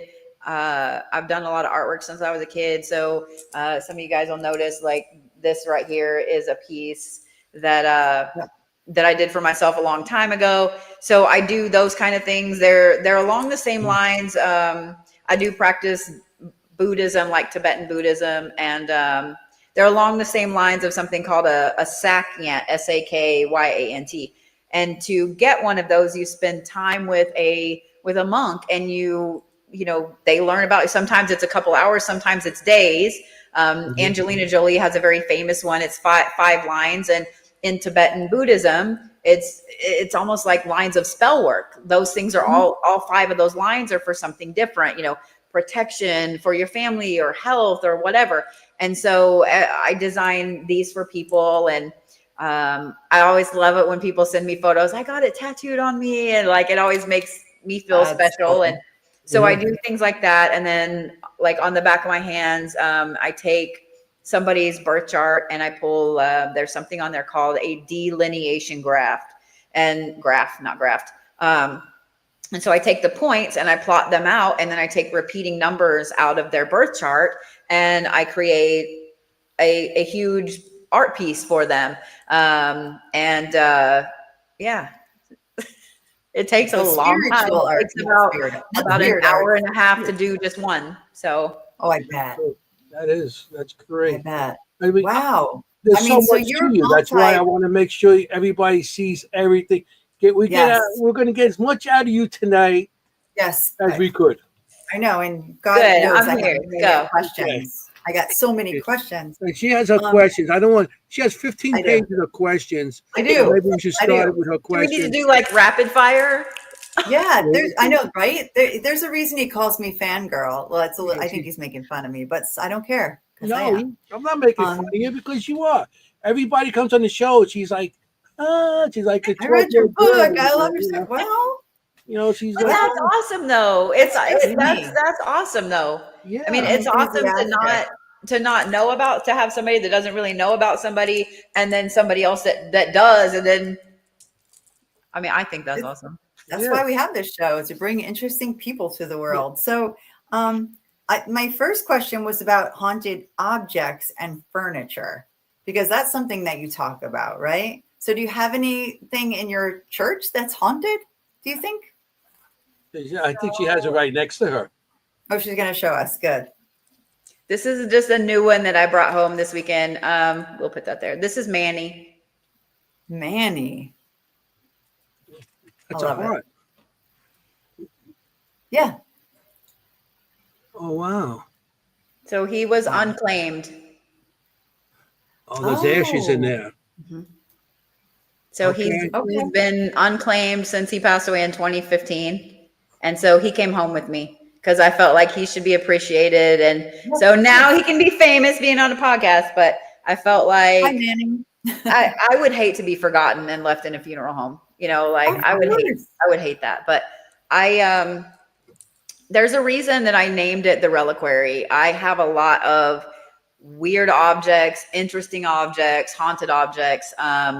And so most of them by next year, before May, they will start making it up there. But I have an electric chair handle from Ohio that I actually somehow bought in New Mexico. How it got to New Mexico, I don't know. That one's very interesting. A lot of people go to touch it and go, oh, like they don't even get close. They do that. I have a papoose that someone brought in to my shop and asked if I could take it, could care for it. It had found its way. I want to say that it's Choctaw, but don't quote me on that because I'll have to go look. But it had been refurbished. And when it got refurbished, it was gifted to, in tradition in a lot of different tribes are, if you have something like that, it's gifted to the next generation. Like this was yours, now it's your kids, etc. Mm-hmm. And so it was gifted to somebody just as a symbol, when they had their baby, when they were pregnant. And it lasted about 6 months. And she said, get it out of my house, get it out of my house. And it lasted about 6 months everywhere. And then people would get super depressed, really sad, etc. And so a lady came into my shop and she said, would you be interested in it? I'll bring it to you. She was like, I can't have it in my house anymore. And I don't know what else to do with it. And I was like, absolutely, absolutely. Bring it up. My dad is an interesting mix of different native tribes. And, so I grew up learning a lot of those practices. So, I messaged him and I'm like, hey, do you want to come look at this? Of course he was like, absolutely. But I don't let people touch that one at all. It's sad. I don't know what it is, but it's very, very sad. And then I have a couple of things, death photos and things like that. But I have a lot of, a lot of things that I've just have found their way to me. I was going to say that I have gathered, but that's not the right term. That have found their way to me. I travel all over the U.S. So, wow, there's a reason why things find you too. So, They come to you for a reason. I am a big protector. I'm a big protector. And so things like that, I feel the need to make sure that, they're okay. That, they're okay. You're okay. I got you. You're okay. You're safe. And so yeah. So there's a reason I named it the Reliquary at St. John's. And one of the things that you talk about is that your house and a building also has a spirit, right? Yeah. See, I do follow you. So, not just objects, but a place. And I wonder if that's what happened with with the church, really, that you 100%. Connected with that, 100%. Spirit of the building. Yeah.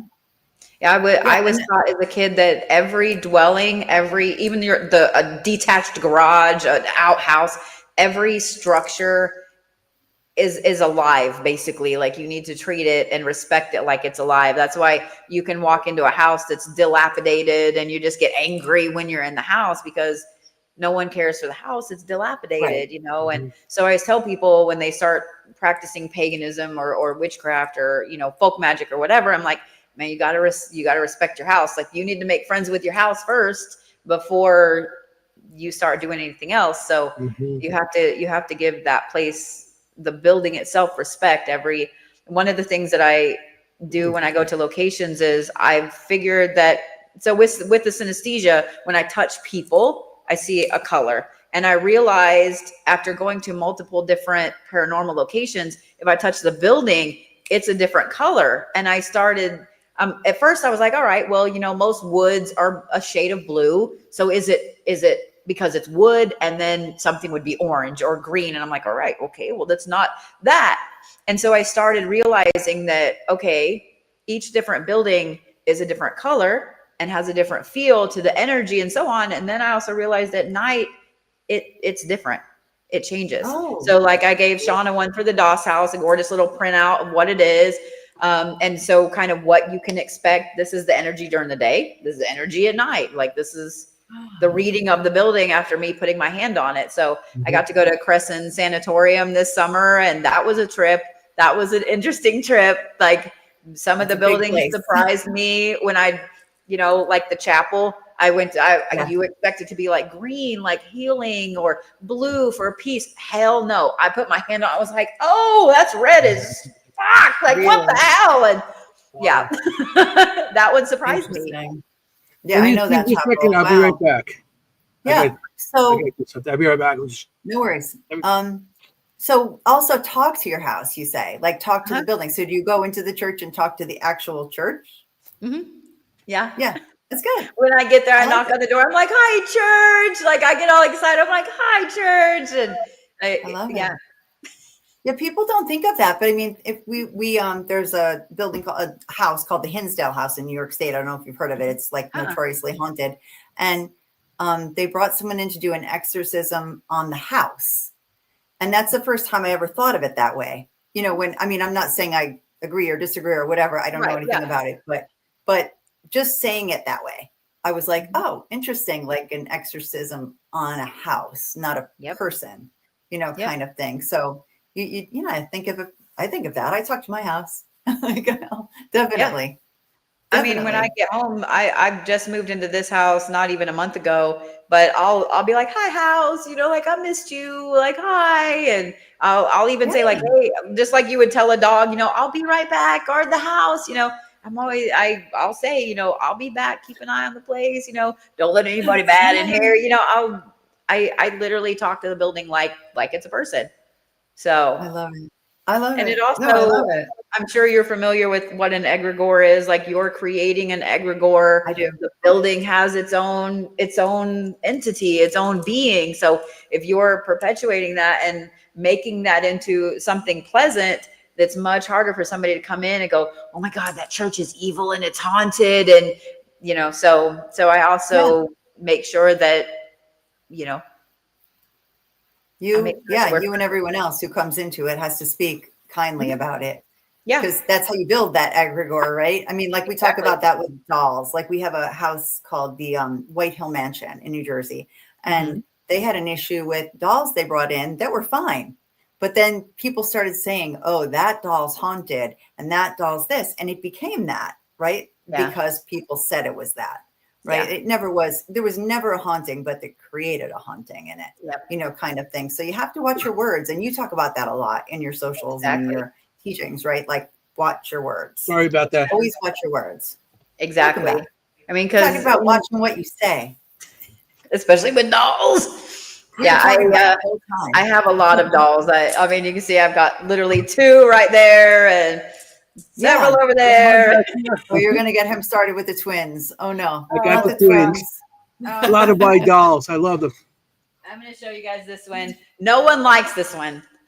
Why? I like this one, but it is a little creepy. This is JoJo. And when I got JoJo in Gettysburg, and I was on a live stream, and I had brought a ton of bracelets, and we were like, I'm talking on the live stream, and I have JoJo behind me and a cat ball going. This thing went off the entire time. So yeah, this is JoJo. JoJo. Okay. JoJo is a fairy. Did you name it? Okay. We had Vox on, Ghost Tube Vox, and we kept getting the name JoJo. So I'm like, okay, JoJo it is. Nobody likes it though. I do. I mean, we have some words sometimes, but JoJo usually wins because JoJo's an interesting doll. Oh my gosh. We were talking about how houses have a spirit, like Hinsdale. That the house you could feel itself. something from that doll. That doll, you could feel something. I mean, it was like my face felt burning all of a sudden. Really? Yeah, it was just like, whoa. Yeah. And you couldn't stop staring at the face. Yep. And the eyes on that doll, they're very interesting. I originally stopped at the ladies' booth for a completely different doll. And when I stopped, I was like, ooh, I love this doll. And then I was like, oh, it's not my doll. Like, that was my second thought. And I was like, oh, like, because I beelined it over there because I wanted that doll. Yeah. Like, oh, it's not my doll. But no. It ended up being Sass's doll. Sass does not like dolls, but went home with that doll. So I bought this other doll in this gorgeous green dress and so on. And then I could not stop looking at that one. And I was like, you know what? Like, I'll take the fairy too. And she was like, really? She was like, no one likes that doll. I do. And I'm like, well, apparently it's mine and it's going home with me. So when I showed Sass, she was like, I'm glad I'm not riding in the car with you. I'm like, be nice. Like, I mean, people get freaked out. I don't, but people get freaked out by dolls. Yeah, for sure. I love dolls. I feel like she would love the convent. Do you know that place? It's in New Jersey. She has like this amazing collection of haunted objects there. If you come, we'll bring you there. It's a date. I love it. I have a ton of dolls in the church. The convent, yeah. You would love this woman and this place both. Tattoo place. Who owns it? Oh, even better. Yeah. Because I absolutely hate tattoos. Yeah, I know. I'm not too crazy about myself, you know. I have yet to get my first one, but it'll happen. That's a rarity. You should be proud of that. That's a rarity. Why? Oh yeah. Yeah. Is it a good thing, or I just feel like when it comes, it'll come, you know? I mean, my wife got like her first tattoo on her ankle. She never wanted a tattoo because she did it because one of her friends passed, and she felt obligated to honor her friend. So she got like this thing with little cat paws with a lady she had cats and everything. And so my wife finally got hers. It's on her ankle. And to this day, she loves the thing, you know, and it's the only tattoo she has. And I think it's going to be the only tattoo she ever get again. But she had to get it just to honor this woman. That's so sweet, though. You know? That's so sweet. But that's what I mean. Is someday I'll be moved to it. It'll say, "Forget about it." No, I'm kidding. Forget about it. Have a cannoli. In honor of you. I'm gonna have a tattoo of a cannoli with wings on my arm. Look at me with all my questions. I'm like, let's talk. We can't like run out of time before we talk about the synesthesia and being a synesthete, because I have a question that you probably get all the time, but to me it's a little bit different. Do you see it with animals? You touch an animal and that as well, not just people. So I have a couple forms of synesthesia. So I have one of the most common. Synesthesia is not, I think synesthesia is more common than people think it is. They think that only 3% of the population have it.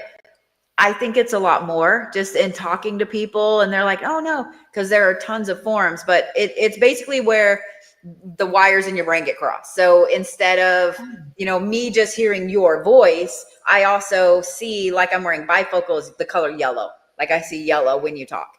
And it's great. And it also sucks because once I talk to somebody for a bit and we have been talking about just random stuff or whatever, I can tell when you're lying. I can tell when you're lying. I can tell when you're sick. I can tell when, like, it's weird. Like my dad went through chemotherapy. He had cancer in a lymph node, and his whole voice changed. It used to be my entire life, his voice was blue, and now it's indigo. And the first time I heard his voice after that, I was like, oh, like it shocked me because I'm like, I almost cried. I was like, what happened to your voice, Dad? Well, yeah. But so I have chromesthesia, which is hearing something but seeing a color. And then I also have tactile visual, which is one of the rarer forms. And that's when you touch something, you see a color. So what's really funny is when I pick this up, it's brown. It's brown. Huh. Like I see the color brown. It's the weirdest thing. But most fur is a shade of blue. Wood is a shade of blue. Metal baseball bats are bright, obscene red orange, but wooden baseball bats are like a mustard yellow, like when the ball hits the bat. So like I can tell those, but so with people, it's interesting because if I were to just meet you and shake your hand, like I would see a color, but if I hold your hand for a minute, then I start to see like layers of color like that. So the spiritual artwork you see on like my website and so on, where it's, these great, crazy, bright things. I use oil pastels to kind of get the colors right. But in doing them, I found that what I see coincides with the psyche. So there's layers to the psyche, just like there's layers of the aura, and they line up, and it's crazy. I've drawn a lot of really famous, interesting people, and it's awesome. It wears me out, but it's awesome. So yeah, but that makes sense. I mean, no person would be one solid color, right? Like, I mean, people are not like that. Right. I mean, that's just intuitive to me that people would have all kinds of layers of, yeah. It is interesting too. I used to do jury consulting. I have a friend who's an attorney, and he would call me and be like, hey, I need your help with this. And so I came up with a list of questions because I've studied color theory extensively. Seeing a color, I'm like, well, why is that person's voice gray? Why is that person's voice purple? Like, what does that tell me about them? And so by seeing what color their voice is, and then if I can physically touch their hand, I mean, I can peg somebody, man. Like I see you, but I came up with the most just off the wall, easy questions to get an idea of what your voice color is when you're not trying to give an answer you think somebody wants to hear. Because like if I were to ask you, like, what do you think about, the death penalty or something, you're going to be like, okay, how am I going to, I'm going to see the wheels turning, like, well, let me do my words carefully. But if I ask what your favorite cereal was as a kid, that's very disarming. So he used to ask, like, what was your favorite cereal as a kid? What was your favorite cartoon? What's your favorite movie? And if you could have any car in the world, doesn't matter what would it be? And then what's your favorite color? And I would watch their voices. I would sit there and I would write notes. And most of the time I would close my eyes and I would make notes. And so they're like control questions. Yep. Right. Wow. And then you're able to tell when there's a difference. Right. That's so cool. I'm going to watch what I say around you. I can imagine what colors come out of me. Here. So yeah, I mean, there are a couple of colors that I have learned are so like a gray poupon yellow is a I don't talk to that person. That's a no color. Really? And then a like olive kind of baby food green color, also a no. One is very narcissistic, and one is somebody that values power over other people. And so if I see somebody with that voice, I'm happy to introduce myself, and then we're not friends. We're not friends. I'm glad I don't have those colors because you wouldn't be on the show then tonight. No, yours is like a really deep wine color. There's one of my favorite wines here. There's a place called Route 66, and they have a blackberry wine, and it's this gorgeous, like purpley red velvet color. That's what color you're wearing. Is that good? I mean, I like people with that color voice. Okay. Evidently, I do too. So I'm not a mustard yellow. No, I'm kidding. No, you're like bright, like sunshine canary yellow. It kind of fluctuates slightly, but it's like sunshine bright. Like when you think of the color yellow, that's what color your voice is like. It's yellow. I love yellow. I love it. Half my house is yellow. So maybe I like red wine. So, hey, that's cool. And you like wine? No. It's usually funny when I tell somebody, oh, your voice is this color. They usually say about 90% of the time, oh, that's my favorite color. Yeah, that's so funny. Really. Because it is. Yeah, and I am the orange and yellow person. So that, like, how did blue come to you? Is that your voice when you do hear blue when you speak? You know what's funny? I didn't even pay attention to my voice until somebody asked me a question on a video one time, because I was saying something about what color someone's voice was, like 2022, I think it was early 2022. And somebody was like, what color is your voice? And I was like, I don't know. Because when I talk, I don't see it. Like I don't see it. You talk, I can see it, but when I talk, I don't see it. And so I had to go back and listen to my own voice on a recording, which I absolutely hate to do. Everyone does. And it's like a purple. It's like a weird fluctuating purple color. And that used to be my favorite color. That, like, from the time I was little up to probably, I don't know, 2015, it was my favorite color. Really? So that was interesting. I was like, holy shit, my voice is purple. I'm like, okay. Yeah. Okay. And then you never knew. Yeah. Blue is my favorite color, obviously, but but yeah, it was my favorite color for almost ever. Not forever, but almost ever. So yeah. Because red is my favorite color. Red is? It's always red. It's been my favorite color. And you're saying I got like a dark red, pretty much. So I find when people have really bright voices, they like to be, I'm trying to think of the right word. They're very honest. They're very upfront. They're very excited. Like they're like little birds. You know what I mean? Their voice is super bright and in your face, and they want to know all the information. Usually they have a little bit of like OCD, ADHD, like they're just blah, blah, blah. Right. People that have like 15 pages of questions, you mean? No, I didn't even think about that. Yeah. But it goes for any color. Like the brighter the voice, the more energy that person brings.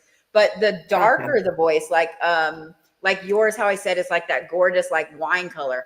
The darker the voice, there's a lot there. Usually that tells me that you've seen some shit.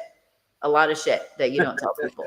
The darker the voice also, there's a lot of power there, a lot of personal power that sits under the surface that you don't like to show people, because either people have taken advantage of that, or, maybe they know how to poke the bear and you can demolish the whole world, like things like that. But I also have found, I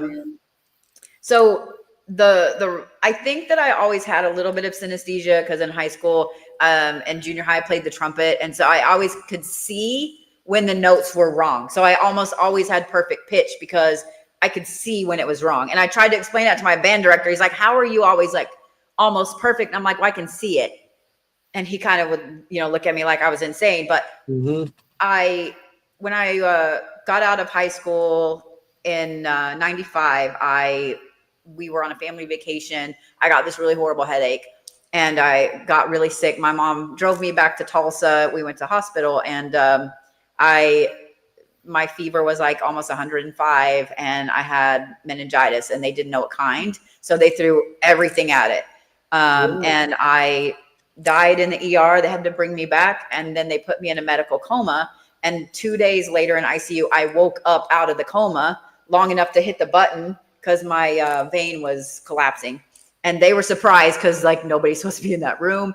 And they came in, and all I remember is I told them I was going to yank it out of my arm if they didn't come in there. And then I looked at the nurse. I was like, "Oh, you're tall," and that's all I remember. And so they had to bring me back again. And after that, when they brought me out of that coma, the neurologist patted my arm, and all I remember was like green, green, green, like it was super bright. Mm-hmm. And ever since then, it's gotten, I'm going to say worse. I'm going to say it that way on purpose, worse and worse and worse, because I can't go to concerts. I can, but I have to wear like earplugs upon earplugs upon earplugs. And then I have to leave about halfway through. I can make it about halfway. I went to Stevie Nicks in New Orleans, and I had to leave before halftime. And it is what it is. You know, I got to see Stevie Nicks in New Orleans. I'm excited about that. But that's pretty awesome. I can't. And so I can't be around loud stuff for too long because it's like it hurts. It gets to the point it hurts. I can't do it. But one thing I found is that I can tell by the color, the texture of someone's voice, if they've died, if they've had a near-death experience. I can every single time. Really? Every single time. I'm like, you're doing that to me. Watching you. You're doing that to me. Wow. And Sean is like me right now. She got a lot to say. She said she practices what she preaches. Now she just absolutely is just enamored with you, which I can see why. Absolutely. I pay her. She is such a good person. She really is. Yeah, she's the one that introduced me to you. Like pretty much, it's like, you got to go over there. You got to get her. You got to get her on your show. Like, yeah. And I'm glad you did. Yeah, don't call me fangirl. You on the show how last week. I'm glad you guys. Glad I met both of you. I love it. Well, where was I? Getting you food? Like where I was with you. I must have been like you were picking up the girl passed out on the floor. I was off running errands. I have a strange question about this color. You know, being this synesthesia. Does it happen with the dead as well when they talk? So do we lose our colors? Like, has anyone ever asked you that? Like, EVPs. That'd be interesting. They're just gray. They're just gray. Like obviously, Vox or whatever, it has its little color, the electronic or whatever. But because I do mediumship, work and so on. And the only way I can explain it to people, it's like hearing it back here. You don't actually hear it in your ear. It's back here in your brain. It's always like a gray, silver gray color. I don't know how to explain it. Okay. But almost like the burnished metal color, but it's always that color. Now, every now and then I'll be like, why is your grandma pink? And somebody be like, oh my God, there's her favorite color, or, something like that. But when it comes to the clairaudience, it's always like a silver gray. Always. Oh, interesting. Wow. But it's a color. So it's still there. Yeah. That's interesting. But it's a different cross. Like you said, it's crossed wires, sort of, right? Yeah. And like, just to say it simply, like it's a cross, but it's a different cross wire. Mm-hmm. It's the easiest way to explain synesthesia. Just your wires are crossed. Yeah. So I was like, oh yeah, my broken brain. Yeah. Let's talk about broken brain. I know. I know about wires crossing. Those are the best kind. Yeah. But people get uneasy sometimes, about certain subjects. And so it's easier to joke about it. Like I had a couple mini strokes in 2021. And so every now and then I have one eye that does this weird shit. And so I'm always like, it's just stroke eye. Just let's laugh and go on, because when you joke about it, it makes people less like, oh God, what's wrong with her eye? So I'm like, just stroke eye. It's all right. So. But can you tell somebody if somebody's sick or something, or getting sick? What? From their voice, can you tell somebody that's sick? Mm-hmm. That's sick and stuff too. Yeah. Your voice gets smaller. Like when you don't feel good, your voice gets smaller. The color gets smaller. More compact. So I'll be like, all right, what's up? I can see you don't feel good. Like what's going on? So yeah, you can't fib. You can't hide it from me. Like if I get to know you really well, it's really, really obvious. Yeah. That's interesting. Wow. Wow. Good. So Yeah. you're very Wow. colorful. Yeah. I mean, I try to be. I try to be colorful. Yeah. I mean, there's a lot to talk to you about. Yeah, Well, exactly. Like obviously with my it book, has a right? lot going I know, on. and I'm That's really looking at our cool. 20-minute thing, so I'm like, what were the Oh most important? no! Um, We skipped a couple no, it's questions. true. So Yeah, we before, don't while we I'm don't have that looking, much Adam time. did have a question, and our audience, Right, yeah. he asked about your books. And I can go back, but he asked about what you're writing. Like, was there one that really sticks out to you as like this was my Oh, how can they get your books and stuff like that too? yeah, So, or your articles or whatever, like. But I know what he means. Like, was there one that sticks out? And like, what's the first one you would tell somebody to read? Or so I would tell you to read this one, but I also would tell you to forgive the editing mistakes. I hired an editor and they did not do a great job. This was the first book I wrote, and I started it in 1996. It's called The Vampire Strain, and it took me forever to finish it. It's funny. And it's the last book that my mom read before she passed away. And I promised her I'd write a sequel, and I haven't. oh, Don't listen, Mom! and doesn't she know it? You're like, sorry. But yeah. So all my books Yeah. are under MD Weems. You can find them under the Blue Bodie as well. But yeah, that one. I love I it. think I'm the most proud of that one because it took me forever to write it. Mm-hmm. And it sounds like the rest just fly out, like fly off. Mm-hmm. Yeah. Okay, that's interesting. There's a couple. The two that I wrote that are on Amazon that during COVID. One is called Rolling into Armageddon, and it's short stories and poetry. A lot of that is about synesthesia, and then Whiskey and Cornflakes. A lot of that is about synesthesia as well. So there's a lot of things about songs, different songs, like how they look and so on and so forth. Whiskey and cornflakes. I like that. I remember I we tried to go think of the camping. We used to have beer and cornflakes. depressing breakfast I could Really? think of. I wanted it to be whiskey and Pop-Tarts, but Pop-Tarts is like copyrighted, so I couldn't use. So I'm like, whiskey and cornflakes, like that's a depressing Really? breakfast right there. Oh. But cornflakes is okay. Yeah, I guess because it's a generic kind of thing. Yep. Cornflakes. Okay. Yep. Been around forever. Cornflakes. I like Um, cornflakes. I know, so do I. So my next question is, what is a dream walker? And what's the difference? Here's my personal question. What's the difference between dream walking and, like projection into a dream?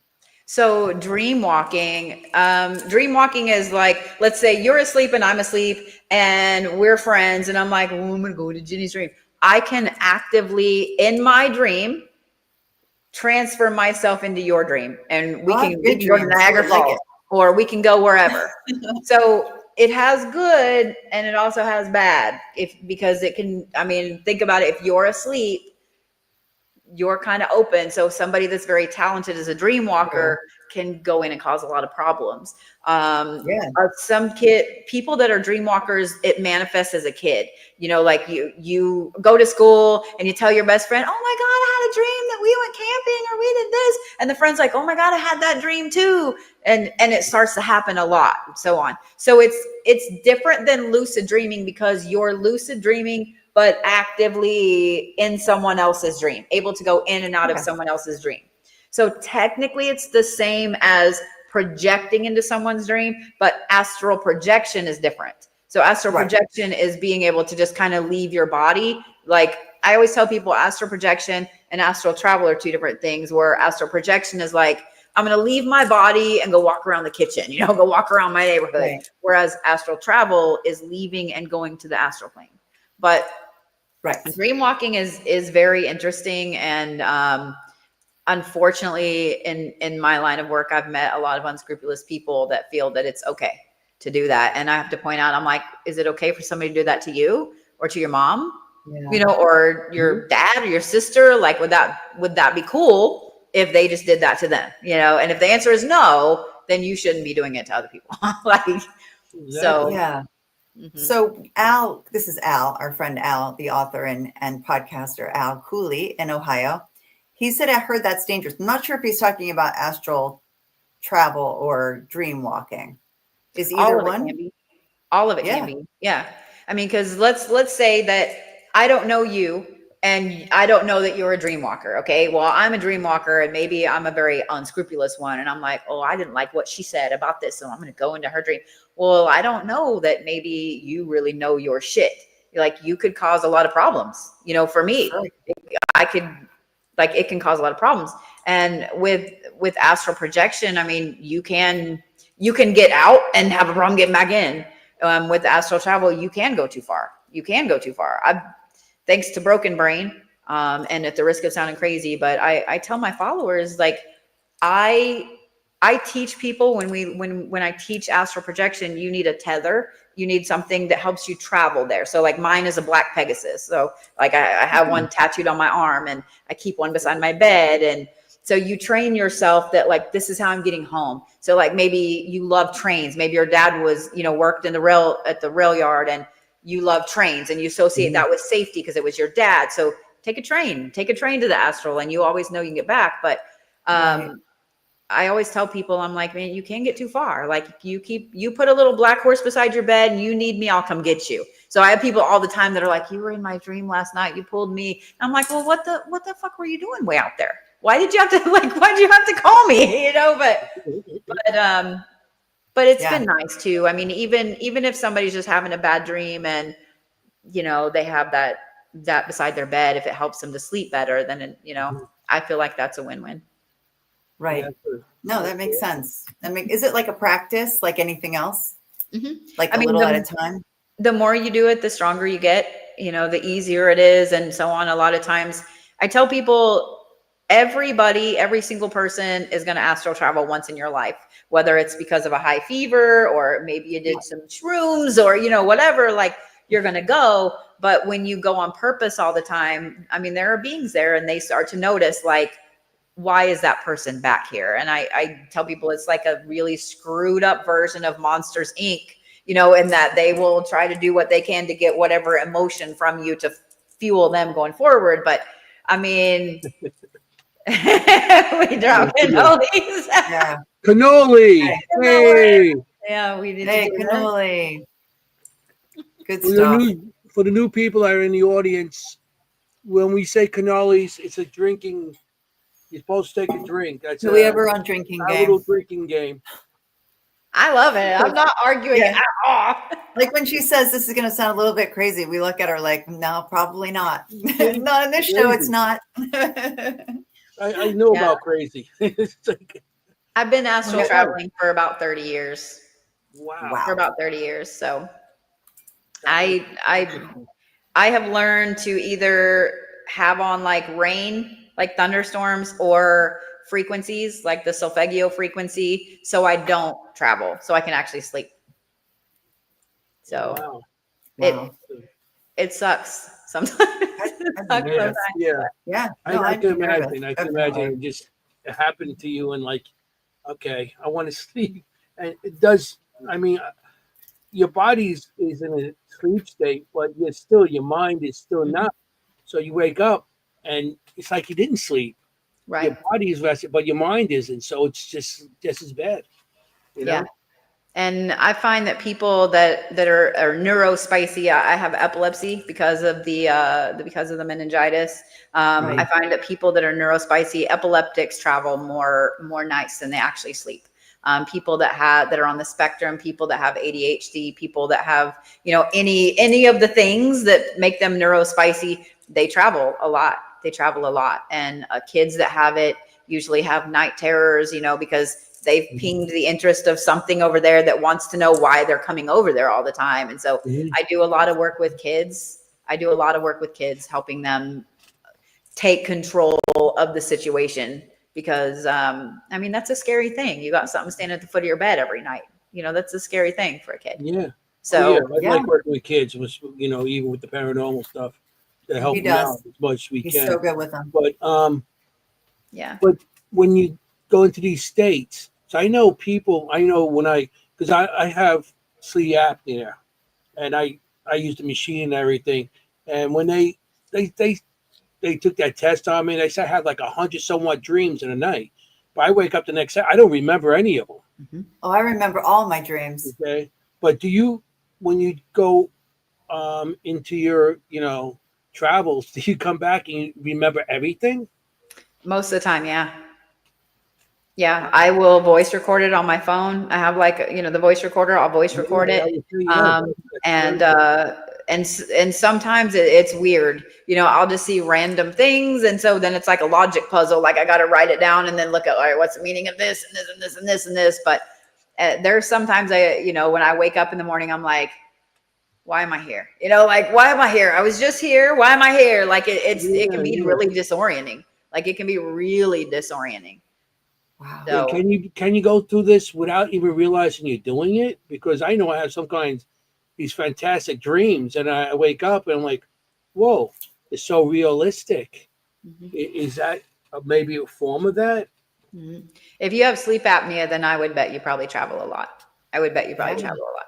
The way I tell people that you can tell, traveling, astral traveling versus just dreaming is that it's night and day vivid. So like, how my camera on here is a little more muted and so on, where y'all's is really bright because apparently my camera's being a jerk tonight.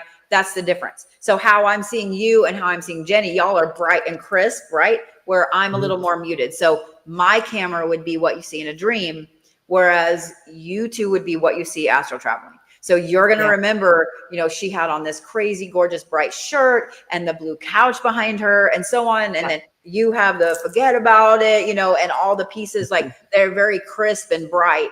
So you're going to remember those really, really deeply, almost like they're burned into your retinas. But the other way that you're going to know if you're traveling versus just dreaming is that even if you remember what it is you saw over there, you're still going to be exhausted in the morning. You might have been in bed, slept 9 hours straight, like great sleep, but you're like, man, my brain is still exhausted. Like, why can't I focus today? Because you weren't here. Like you're out gallivanting around the astral. And I'm always so waking up tired. It's like I don't understand. mhm. Yeah. So try maybe, I don't know. Try I gotta, sleeping to thunderstorms, like put some thunderstorms on in the background. For yeah. some reason, I don't know what color of noise, the pink noise or green noise or whatever. That helps. I sleep to thunderstorms a lot. And then I have to stop, especially during the spring and the fall. Cause then I'm like, you're not going to wake up with the tornado sirens, bitch. Like maybe don't do that right now. But, the solfeggio frequencies help as well. Listening to those on YouTube or just any of those. Because with my machine, I sleep much better too. Yeah. Because it opens my nasal and everything else. Yeah. But I still, throughout the And night, it's I not got these safe vivid if you don't dreams. use that, Yeah. right? Like it's not What? safe for you not to use that, right? Like it's not. You stop What? breathing. Don't do that. What, You don't want to be a ghost. I do it. I mean, I go times. Well, when we went to the Shanley, I didn't use it that night. Oh, Yeah, I don't always use it, but majority of the time I do. Majority of the time, I maybe like once or twice a month. I don't, but yeah. But but you're We used want to you the to be noise of healthy.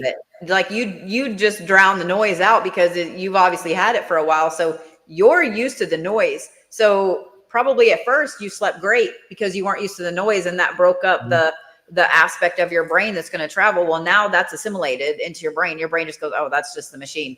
Let's go over here. And so yeah, I would try some frequencies and some rain, whatever. I definitely will. I will. While we're on the subject of dreams, This is a great show. yeah, really. Yeah. This doesn't really have to do with it, but what about, you're a medium, right? And a psychic. What about when the dead visit you in your dream? Do they visit us in dreams? They do. I make sure that they can't. I make sure that they can't. I have crystals around my bed. I have 4 pieces of selenite. You guys, anybody listening, you're welcome. Here's a cheat. Okay. If you have mediumship abilities, you have medium, things are visiting you in your sleep. That's, kind of not cool. Like, unless you are inviting them in, like, hey, I really want to talk to my grandpa, whatever. But I have a piece of selenite underneath my bed, under each thing. I have a big piece of black tourmaline in the middle. And then I have Dalmatian jasper, amethyst, and blue apatite beside my bed. But I created a grid under my bed that is a complete space you're not allowed in there. Like I have my pillows are warded, like things like that. So, because otherwise they bombard, and I get it. I do. Nobody's been able to see you or hear you for however long. But if I travel and I go to a hotel or something like that, they usually wake me up. Like if it's a haunted place at the church, there's been a lot of times I've woke up and been like, dude, this is my bedroom. Get out. Like, get out. Like I'm sleeping, you know. I'm not a good morning person. I'm not a good getting woke up in the middle of the night person. But when I'm there, there's something that wakes me up every single morning at like 7:15. Every single morning. Wow. We can be up till 3 or 4 investigating. 7:15, I'm up and I want to go have coffee. And I'm like, no, like I'm gonna go back to bed. So that's interesting. Every single morning. I love it. I feel like we need 4 hours with you because I still have 5 pages of questions. Shoot, we got 5 minutes. 4 minutes. We only got 5 minutes left in the show. Oh, you're gonna have to come back. You're gonna have to come back for 100th episode. Oh, that would be awesome. Yeah. I wonder if you calculated it out, like how long it would be before there was 100th episode. Well, it's every week, so we can do it. Show every week, so it'll be like this time next year. Okay. Yeah. You might have 15 pages of different questions next year. But you have like 100 pages. Plus. I do. I have a lot of questions. Yeah, you have like a encyclopedia. I have a lot of questions in general. I mean, this is only nailed me pretty well there. 15 questions. I love it. Imagine, like, why is this? Yeah. Why is that? It's my life all day. Yeah, now times 15 by 100. I want to know why. Yeah, well, and I have some offbeat ones for you next time. I mean, the questions were great, Jenny. You did a good job with the questions tonight. Thanks, Anthony. I mean, the show's coming to an end, which I hate. Yeah, I mean, so at this point, we need to know how to get in touch with you, how to find you, and we're going to make sure we put that on our site. So you can find me at thebluebodie.com. I'm on all the socials. TikTok is the main one I'm at, and then at got a weird accent there. And then YouTube is the other one. I'm live multiple times a week. I'm on all the other socials too. I'm on Facebook, Instagram, X, Pinterest, Patreon, all the things. But TikTok and YouTube are my main ones. And you can book appointments. You can get tickets to events on my website. I know there are a lot of scammers, so I tell people, like, if you're not buying a ticket through my event, that's not me. Just so you know. Oh, not me. Good advice. It doesn't go through thebluebodie.com. Don't do it. So it's the worst that we have to even say that, you know? It is. It is. But yeah, I do follow you. TikTok is so good. Your TikToks are so great. Aw, thank you. I enjoy them. It's like we're having coffee together, but you don't know me. I need to do more coffee time. My friend, we're having coffee. But that's the style. That's the style of her TikToks. You feel like you're having coffee with a friend. That's awesome. Good. Yeah, that makes me I should start getting on some of those other stuff.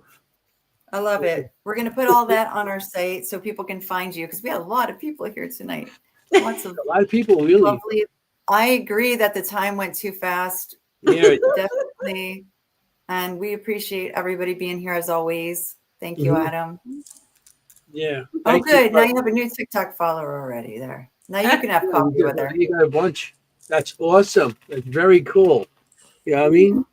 Okay. Yeah. We got to end the show. We have like a minute. Yeah. What's next for you? What's next? Like, what's coming up next? Nothing. Where are you going? May. Talk about May.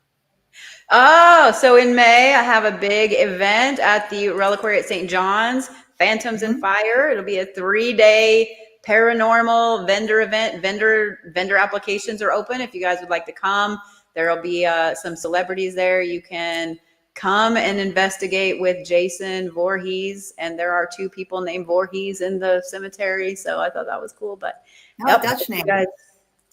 If you guys would like to come, so I can talk to them. Yeah. Yes. So what I heard, hockey mask on the tombstone, is there? No, Okay. not yet. So May 1st through 3rd, you said? May 1st through 3rd. Actually on the holiday. Good. Cool. Yep. On the Sabbath.